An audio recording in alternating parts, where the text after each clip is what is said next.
इसे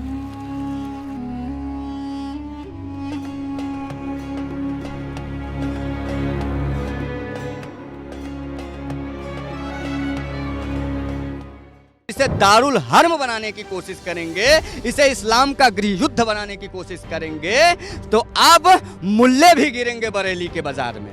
अयोध्या में दीपक जलेंगे और कईयों के दिल जलेंगे, जलना भी चाहिए। माखन मिश्री खिलाएंगे, अखिलेश यादव जी कहें समाजवादी। तो क्यों नहीं कह रहे हैं, आपको क्या लगता है? ये उनकी व्यवस्था है, जिस दिन वो ऐसा कह दिए उस दिन उनकी जमानत भी जब्त हो जाएगी। वो भी तो बजाते हैं भैया, तैजिया निकलती है, तलवारें लहराते हैं। अब क्या करोगे, हनुमान चालीसा बंद कर दें क्या हम अपने देश में आए? और यहाँ तक धमकियाँ दे दी गई कि योगी को मार के दफना देंगे मस्जिद के सामने। योगी को मार के दफनाए, किसी हिंदू को छू के देख लें, 40 फीट नीचे उनका जीवित कब्र खोद दिया जाएगा भारत में।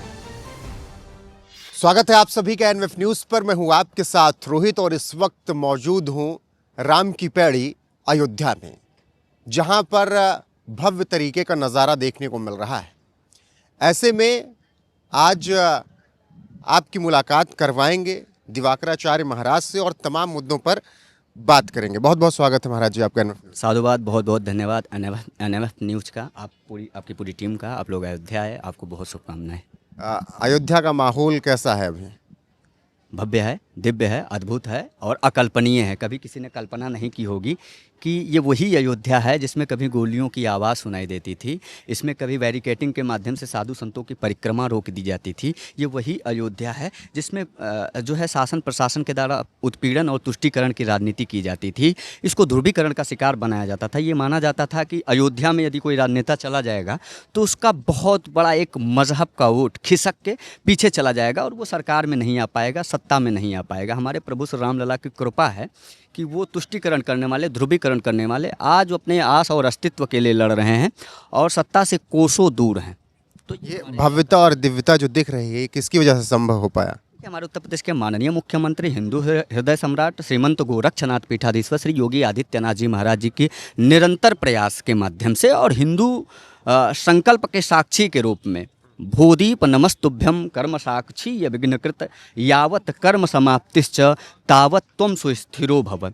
ये हिंदुओं के कर्म के साक्षी के रूप में, हिंदुओं के सतत संकल्प के रूप में उन्होंने चुनाव किया है, उन्होंने अपना नेतृत्व जिनको तय किया है वो उत्तर प्रदेश के माननीय मुख्यमंत्री हैं। और संकल्प ये था कि अब उत्तर प्रदेश को दंगा मुक्त करना है, उत्तर प्रदेश को अराजकता मुक्त करना है, उत्तर प्रदेश को भयमुक्त वातावरण के लिए जाने के लिए काम करवाना है। उत्तर प्रदेश को अब विकास के लिए तीव्र गति से, विकास के रथ पर बिठा के उसको तीव्र गति देना है। तो निश्चित ही ये उत्तर प्रदेश की जनता जनार्दन की कृपा है जो आज अयोध्या में अयोध्या की भव्यता देखते ही बन रही है। अयोध्या दिव्य है और ये आज से नहीं है, त्रेता काल से है। लेकिन अयोध्या को त्रेता समकालीन बनाने के लिए यदि किसी ने संघर्षरत होते हुए काम किया है तो वो हमारे उत्तर प्रदेश के माननीय मुख्यमंत्री श्री योगी आदित्यनाथ जी महाराज हैं, जो 2017 से ही 50,000 दीपों की एक श्रृंखला से शुरू की थी, इसकी शुरुआत की थी दीपोत्सव की, और आज लगभग 30 लाख दिए 2025 भव्य दीपोत्सव 19 तारीख को अयोध्या मनाने जा रही है। तो हम कह सकते हैं कि हमारे माननीय मुख्यमंत्री जी ने बहुत संघर्ष किया इसके लिए। दीप जल रहे हैं राम की पैड़ी पर अयोध्या में, लेकिन दिल कईयों के जल रहे हैं। बिल्कुल, अयोध्या में दीपक जलेंगे और कईयों के दिल जलेंगे, जलना भी चाहिए। कौन है ये लोग जिनके दिल जल? वही लोग हैं जिनको अयोध्या कभी सुहाती नहीं थी, मथुरा काशी अच्छा नहीं लगता था और संपूर्ण रूप से सनातन स्थल ही नहीं अच्छे लगते थे, सनातन प्रतीक स्थल ही इनको नहीं भाते थे। ये वही राजनीतिक दलें हैं जो स्वयं को कभी बड़ी बड़ी पार्टियों में शुमार किया करती थी, अपने आप को राष्ट्रीय स्तर की पार्टी। कौन है ये राजनीतिक दल? वही लोग जिन्होंने कहा था कि राम नहीं है, राम का कोई अस्तित्व नहीं है, राम सेतु नहीं है। सब लोग जानते हैं, पूरी दुनिया जानती है, न सिर्फ भारत बल्कि विश्व विदित है कि वो कौन लोग हैं जिन्होंने भगवान राम के खिलाफ पटिशन दायर किया था। वो कौन लोग हैं जिन्होंने 90 के दशक में धड़ल्ले से राम भक्तों के ऊपर गोलियां चला दी थी।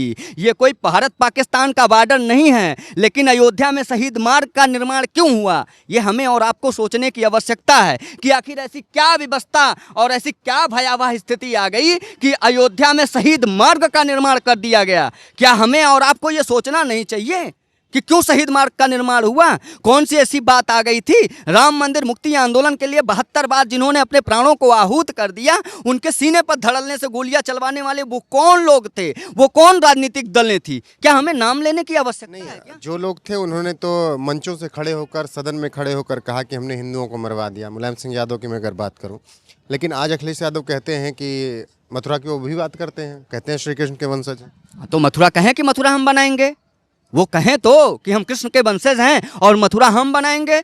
अगर भाजपा राम को लेके आई है तो हम कन्हैया को लेके आएंगे। अगर इन्होंने कहा था कि राम लला हम आएंगे और राम मंदिर बनाएंगे, तो ये भी कहें कि कृष्ण लला हम आएंगे, माखन मिश्री खिलाएंगे। अखिलेश यादव जी कहें समाजवादी तो क्यों नहीं कह रहे हैं? आपको क्या लगता है? ये उनकी व्यवस्था है। जिस दिन वो ऐसा कह दिए उस दिन उनकी जमानत भी जब्त हो जाएगी, क्योंकि आज जो उनके मूल वोटर हैं वो कोई यादव समाज के लोग नहीं हैं, वो कोई हिंदू समाज, हिंदू वर्ग के लोग नहीं हैं, मुस्लिम वर्ग के लोग उनको वोट देते हैं। उनका मूल वोटर मुस्लिम समाज के लोग हैं जिन्होंने उनकी पार्टी को बचा के रखा है। तो वो कैसे कह सकते हैं कि मैं मथुरा में श्री कृष्ण जन्मभूमि बनवा लूँगा? उनके बस का नहीं है, वो कभी नहीं कहेंगे। हाँ, तुष्टीकरण के लिए जरूर वो स्वयं को यादव कहते हैं, वो स्वयं को यदुवंशी कहते हैं, वो भगवान कृष्ण का वंशज स्वयं को बताते हैं, पर वो ऐसा है नहीं। वो कौरव पक्ष के हो सकते हैं, पांडव पक्ष के तो नहीं दिखाई देते।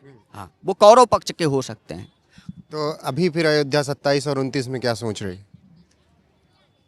देखिए, धृतराष्ट्र अंधे थे, उनको दिखाई और सुनाई और दिखाई नहीं देता था, उनको समझ नहीं आती थी, लेकिन संजय जो बताता था उसके अनुसार वो निर्णय लेते थे। उन्होंने अपने पुत्र को, दुर्योधन को, राजगद्दी देनी चाहिए और दिया भी, लेकिन वो संचालित नहीं हो पाया, वो स्वीकार्य नहीं हुआ, उसके लिए महाभारत हो गया। मुलायम सिंह ने भी अपने पुत्र अखिलेश यादव को दिया था, लेकिन उसके बाद भी महाभारत तय हुआ। आने वाला जो 2027 का चुनाव है, जिस प्रकार से 2 बार लगातार हमारे उत्तर प्रदेश के माननीय मुख्यमंत्री जी ने उत्तर प्रदेश का बागडोर और कमान संभाल के उत्तर प्रदेश को विकास के पथ पर अग्रसर किया है, उसी प्रकार से पुनः वो तीसरी बार सत्ता में आने वाले हैं और क्लीन स्वीप करेंगे। ये तमाम राजनीतिक दलें हैं जो अपने आप को राष्ट्रीय पार्टी बताया करती थी, वो अब मात्र दलदल रह चुके हैं, इनका कोई विसात नहीं रहा है। तो हम आज ये कह सकते हैं कि हमारे मुख्यमंत्री जी पुनः सत्ता पर आ रहे हैं और संघर्ष नहीं जिनके जीवन में, वह भी बड़े अभागे होंगे। या तो प्रण को तोड़ा होगा या तो रण से भागे होंगे, ये किसी महापुरुष ने कहा है और बहुत सही बात। तो कौन रण से भागता हुआ दिख रहा है आपको? देखिए, हिंदू समाज ना ही प्रण छोड़ा है और ना ही रण छोड़ा है, इन दोनों संकल्पों को वो पकड़ के रखा है और रामलला विराजमान हो गए हैं। ये हिंदुओं का प्रण था और उन्होंने अपने प्राणों को भी त्यागा इस संकल्प के लिए, रण कभी नहीं छोड़ा है। 90 के दशक में गोलियां चली तो 92 में बाबरी भी विध्वंस हो गया। तो ये हमारे संकल्प हैं और जब तक ये हमारे संकल्प पूरे नहीं हो जाते, सत्ता और सरकार में कोई भी हो, चलेगी सिर्फ हिंदू की। लेकिन आपने जब कहा कि रण एक पक्ष और नहीं छोड़ रहा है, बरेली में देखा, मऊ में हमने देखा, वो भी तो रण नहीं छोड़ रहे हैं ना। आप लोग उग्र होंगे तो वो भी होंगे उग्र हो ना। अब वो ज़माना चला गया कि झुमका गिरा रे बरेली की बाजार में। अगर आप मजहबी मानसिकता के साथ उन्माद पैदा करेंगे, जिहाद और फतवे पैदा करेंगे, लोकतंत्र और संविधान को ललकारने की चेष्टा करेंगे और आपको ये लगेगा कि ये देश दारुल हर्ब है और हमारा उत्पीड़न इस देश में हो रहा है संविधान के नाम पर, और संविधान को आप अस्वीकार करेंगे और इसे दारुल हर्ब बनाने की कोशिश करेंगे, इसे इस्लाम का गृह युद्ध बनाने की कोशिश करेंगे, तो अब मुल्ले भी गिरेंगे बरेली के बाजार में। क्योंकि देश में लोकतंत्र है और संविधान है, और संविधान के ऊपर न यहाँ मजहब है, न पंथ है, न समुदाय है। इसलिए सभी को ध्यान में रखते हुए, लोकतंत्र और संविधान को ध्यान में रखते हुए, शासन और प्रशासन के नीचे, शासन और प्रशासन के गाइडलाइन के तहत आप काम करिए। आज जो सत्ताधीश है उसे 27 करोड़ नहीं बल्कि 140 करोड़ लोगों का प्रेम और स्नेह प्राप्त है। वो भारत का सर्वाधिक लोकप्रिय मुख्यमंत्री है। वो न सिर्फ उत्तर प्रदेश के लोकप्रिय मुख्यमंत्री हैं, बल्कि उत्तर प्रदेश के माननीय मुख्यमंत्री आदित्यनाथ योगी जी महाराज जी को देश का मुख्यमंत्री कहा जाता है। इसलिए तय करिए कि देश में कहीं भी दंगे की स्थिति ना पैदा हो। आप और बड़ी दाढ़ी कर लीजिए, पूरी मोछ साफ कर लीजिए, लेकिन दंगा मत करिए, देश में अराजकता मत फैलाइए। देश अगर योगी आदित्यनाथ ने कहा तो दंगा करेंगे तो पीटे जाएंगे, बिल्कुल पीटे जाएंगे। ऐसे ही बयान हिंदुओं को एकजुट करके रखेंगे। देखिए नहीं, हिंदुओं को एकजुट करके रखेंगे नहीं, हिंदू एकजुट है, हिंदू संगठित होकर कार्य कर रहा है। हिंदू ना बटेगा, हिंदू ना घटेगा, हिंदू लड़ेगा अपने अधिकारों के लिए। लेकिन देखिए, मायावती का हिंदू अलग है, अखिलेश का हिंदू अलग है, योगी आदित्यनाथ का हिंदू अलग है। हिंदू एक हैं, उनके नज़र में भले हिंदू अलग हो, उनका हिंदू कैसा होगा हम नहीं जानते हैं, पर हिंदू एक है और सत्ता किसी की भी हो चलेगी अब हिंदू की ही। यदि अखिलेश यादव जी को ये लगता है कि वो सरकार बना लेंगे तो उनको ये तय करना होगा कि नियम और कानून हिंदुओं के ही चलने वाले हैं। अच्छा, बरेली पे हम बात कर रहे थे, तो बरेली में वो भी तो अपने पैगंबर के लिए प्यार दिखा रहे हैं, तो उसमें क्या दिक्कत थी? सड़कों पे क्या आप ये जो आई लव मोहम्मद कर रहे हैं, ये छिछोरापन हमारे यहाँ सड़कों पर नहीं दिखाया जाता है, ये आप अपने घर में करिए। ये छिछोरापन आप अपने घर में करिए, ये सड़कों पर हम इसको नहीं स्वीकार करते हैं। बदचलनता, इस तरीके की बदतमीजी अगर सड़कों पर आप करेंगे तो कम से कम हिंदू समाज तो नहीं स्वीकार करेगा। लेकिन दूसरी तरफ भी डीजे बजता है, गाने बजते हैं। अब वो भी तो बजाते हैं भैया, तैजिया निकलती है, तलवारें लहराते हैं। अब क्या करोगे, हनुमान चालीसा बंद कर दें क्या हम अपने देश में? हैं, ये जय श्री राम की भूमि है, ये राधे राधे की भूमि है, ये जय जय श्री कृष्णा की भूमि है, ये माँ भारती भगवती की भूमि है। इसको भारत कहा जाता है भाई, इसको भारत का सऊदी अरब थोड़ी ना है, ये पाकिस्तान थोड़ी ना। आपका बंटवारा हो गया। अगर आपको अच्छा नहीं लग रहा, आपको लग रहा है कि आपको फ्रीडम नहीं मिल रहा, अभिव्यक्ति की आज़ादी के नाम पर आपका उत्पीड़न हो रहा है, तो क्या आप दारुल हर्म करोगे क्या? है, आपको अच्छा नहीं लग रहा है तो निकलो हमारे घर से, चले जाओ, जहाँ जाना हो वहाँ जाओ। भारत में क्यों रहोगे? फिर जहाँ जाना है वहाँ जाओ ना, आपको कोई जबरन रोक के थोड़ी ना रखा है। 1947 में भारत का विभाजन हुआ है।